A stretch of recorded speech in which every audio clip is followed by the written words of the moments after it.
Alright.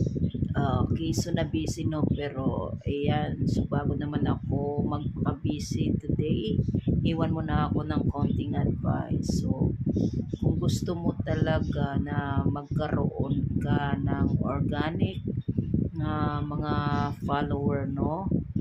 Walang ibang gagawin kundi mag-upload tayo ng mga original and quality video na kung saan may mapupulot sila sa video mo or ma-entertain sila, no?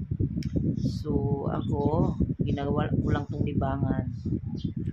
Okay, so mamimigay lang ako ng tips. So, yung mga patok ngayon, yung mga content na ma-entertain sila, siguro malulungkot ang mga tao. No? Gusto nilang tumawa, siguro stress sila, kaya gusto nila ng mga kalukuhan or mga, sabihin na lang natin, okay, mga walang kakwentang-kwenta, wala kang mang mapulot, kundi puro kalukuhan, di ba?